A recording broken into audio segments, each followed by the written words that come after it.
పూరా local. Phone tapping విషయాన్ని ముందుకు తీసుకెళ్లట్లేదు ప్రస్తుతం కాంగ్రెస్ ప్రభుత్వము, సిబిఐకి ఇవ్వట్లేదు అని బీజేపీ డిమాండ్ చేస్తుంది. సిబిఐకి ఎందుకు ఇవ్వట్లేదు? ఏం అవసరం ఉంది సార్ సిబిఐకి ఇవ్వడానికి? సిబిఐ పెద్దగా సాధించినది ఏముంది? మా రాజశేఖర రెడ్డి గారి మరణాన్ని ఇచ్చినాము, ఏం చెప్పారు? అందరికీ తెలిసిందే చెప్పారు, ఆ మబ్బులు వచ్చినాయి అందుకే చచ్చిపోయాడని సింపుల్గా చెప్పి తీసి పక్కన పెట్టారు. ఈ రోజు వరకు సిబిఐ సాధించిన కేసుల ఘనత ఏందో చెప్పుంటారు నాకు. మా రాష్ట్ర పోలీసులు, మా తెలంగాణ రాష్ట్ర పోలీసులు సాధించిన ఘనతల్ని లిస్టేసి చెప్తా, నేను లిస్టేసి చెప్తా.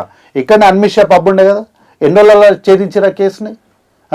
తర్వాత స్నేక్ గ్యాంగ్ ఉండే కదా, సివి ఆనంద్ గారు ఇక్కడ కమిషనర్ ఉన్నప్పుడు ఎన్నోళ్ళ ఛేదించారు స్నేక్ గ్యాంగ్ని. ఇట్లా లిస్టేసి చెప్తా నేను ఈ రాష్ట్ర పోలీసుల గురించి. నార్కోటిక్స్ విభాగంలో కానీ, లేకపోతే క్రైమ్ విభాగంలో కానీ, రాబరీ విభాగంలో కానీ ఫోన్లు పోతే ఆశలే వదులుకుంటుండే మనం. అట్లాంటిది ఈరోజు ఫోన్లను తీసుకొచ్చి ఎవరి ఫోన్లను వాళ్ళకి అప్పచెప్తున్నారు కదా.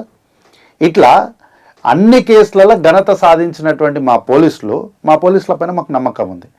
ఎందుకు సార్, ఒక చిన్న వెంట్రుక దొరికింది ఒక కేసులో, ఆ వెంట్రుకను పట్టుకొని నిందితులను పట్టుకొని వచ్చిండ్రు. అది తెలంగాణ రాష్ట్ర పోలీసులకు ఉన్నటువంటి ఘనత. వద్దులే అప్పుడు, అంటే అది పెద్ద చరిత్ర అది. కాబట్టి ఏంటంటే ఒక వెంట్రుక పట్టుకొని కేసుల్ని సాధించిండ్రు.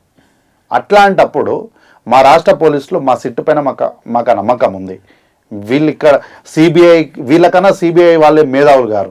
కాబట్టి మా రాష్ట్ర పోలీసులు ఆ కేసును ఎట్లా ఇన్వెస్టిగేట్ చేయాలో వాళ్ళకి తెలుసు. డెఫినెట్గా ఇన్వెస్టిగేట్ చేస్తారు దాని విషయంలో. ఒకవేళ ప్రతిపక్ష పార్టీలకు ఎక్కువ తొందర ఉంటే కొంచెం ఓపిక పడితే, కల్వకుంట్ల తారక రామారావు గారి అరెస్టు కోసం మీరు ఆతురపడితే కొంచెం ఓపిక పట్టండి. డెఫినెట్గా ప్రజల ముందు నిలబెడతాం. దోషులుగా కోర్టులు తెలుస్తాయి.